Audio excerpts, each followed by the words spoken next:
You gotta do things in conjunction. Alright. So.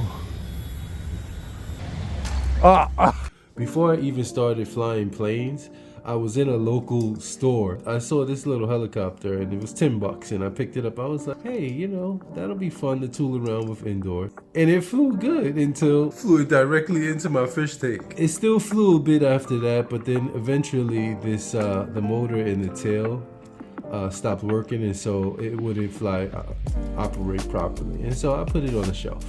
Fast forward a few months, I go shopping for some gifts and I see this one. This is the night vision helicopter. I have a video on this one. Slightly bigger, right? And it was twice the price. So this one was $20, but it's a little bit more substantial, has some metal components and whatever. And this one flies really well. Usually when we're having inclement weather and I can't go out and play with any of my other RCs, I'll pick this guy up and tool around with it in the house, right? So I picked it up, turned it on. Doesn't want to work. Look at the tail. Tail works, right? But that second blade, whoa! It wasn't until I was watching the news coverage on the fires out west and I saw these fire helicopters fighting fires, and then I remembered. So I was like, let me pick one up. I got this thing for $48. Los Angeles Fire Department. I wanted this particular one, and so I copped it, and it just got delivered today. I opted for the one that comes with this remote. This is an upgraded remote. I forgot what they call it. The battery's over here charging. When that red light goes out, it's done. So I know there's been a lot of videos out already on this thing, but I'm gonna tell you some things they left out. Maybe they just forgot to mention, right?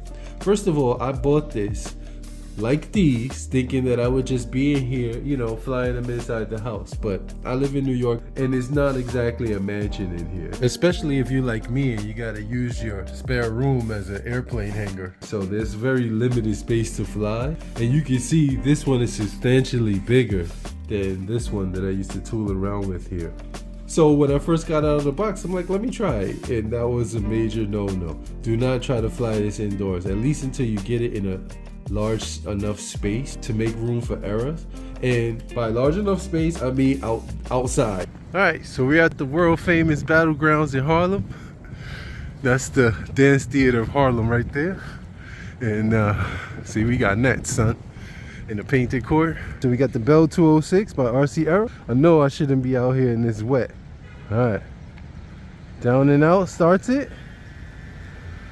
Now this does have one touch start here and one touch land, but I'm just gonna try to fly it. I brought it out here to try to get my bearing. So we're up. All right, so that's bringing it towards me. Oh, I see.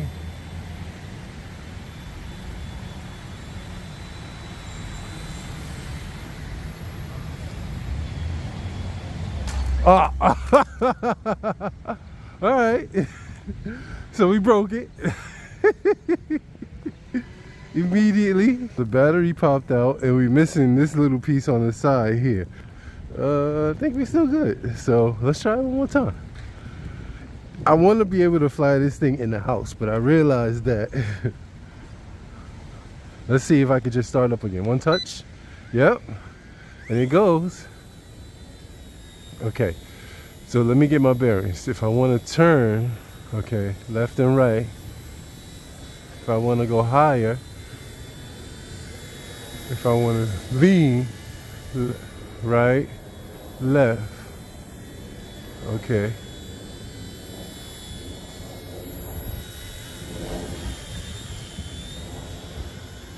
It's fighting the wind. One touch land. Ah! All right, one touch up. There we go. All right, that's right. I'm not gonna try to trim it because we're outside, so. right.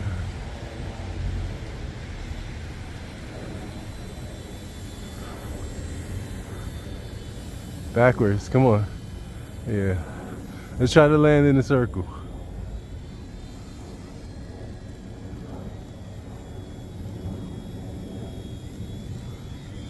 Alright, well, close enough. And off. Alright, let's go home. The snow is really coming down. Wow, this thing is actually really fun. As you saw, those are not the optimal conditions to be flying, but these things pop out. They're just press fit in. Perhaps I won't glue them in because if I have an accident again, they'll just pop out. I'll just have to look for it. Secondly, they caution you not to tighten down these rotor blades too much because that'll cause the plane to wobble. These actually, as this spins, and listen to it, the centrifugal force causes the blades to go straight. But when you first want to fly it, you want to make sure you unfold the blades as straight as possible. Maybe just starting it, which in order to start it, you go down and out like this. You'll see it spool up, but not fast. The one touch, it spools up really fast and then it lifts up. So you have to be prepared for that. And especially if you're outdoors in a windy condition, it'll lift up and take off. So you have to be prepared for that. You can see some of the damage here already to the tips of the wings. But this thing is really resilient. I mean, I crashed it a lot already. The number one thing that I could tell you is, and this is because we have a reflex, which is to put our hand out if something's coming at us, right? You don't want this thing to be coming at you and then you put your hand out to stop it. You could probably lose a finger or get a really bad cut. I know these are plastic blades, but they are sharp enough, and if they're spinning fast enough, they could really cause some damage. This is an RC helicopter, not a toy. Whatever that means. You want to be really careful with this. People, you know, I don't have anything against people demonstrating items for sale. You know, I'm not going to call them shills or anything because I watch their videos to see if I should buy something or not. You know, I can make an informed decision whether I really want to try something out or not. I don't make my videos reviewing products for you to buy. I just make them to let you know how I found them and perhaps include some information and details that maybe those individuals left out. So the battery isn't fully charged, but I want to show you some operations on this thing. So that's the battery, flush mounted, and there's the power switch for the battery. So as always, remote on first. Gonna hear a beep and it'll start flashing. Then you want to hold 2 seconds. That light will start flashing, both this one and on the tail, right? Now, you want to arm it. So to make these two communicate, you go up and down. And that long beep, and it stops flashing, means that now it's armed. Now watch this. Can you see that? See those blades moving? Ailerons, elevator. Here's your throttle.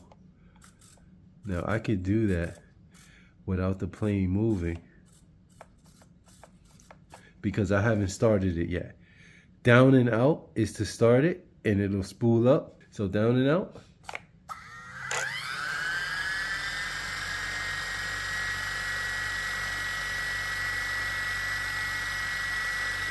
Now if I want to stop it, I'm just going to hold it down. And that kills it. Now if I press up again, it does nothing, right? In order to start it again, I'll have to either hit the one touch or down and out again. Let's kill it. So far, I'm really liking this little chopper, man. I'm a helicopter fan, and I never probably would get the big ones, but these smaller, cheap ones, especially if you could get it for 50 bucks shipped, and it came in about 5 days from China, I think this is a great deal, especially the fact that I've crashed it so many times. It's only got a couple of scuffs and scrapes on it, and that's it. You may notice my voice sounds a little bit different. I'm a bit under the weather, and taking this thing out to the battlegrounds in that sleet, in the not so ideal weather conditions, probably wasn't a good idea. So don't expect to see too many more videos from me coming up in the near future. Hey, this is Big Bris, and if you like what you saw, hit it with the thumbs up. If you didn't like what you saw, still hit it with the thumbs up and subscribe. I do things like this all the time on my channel. I'm gonna put a playlist right here of me flying, all of my flying videos, and in the interim, watch another video, either this one or this one, and I'll see you on the next time.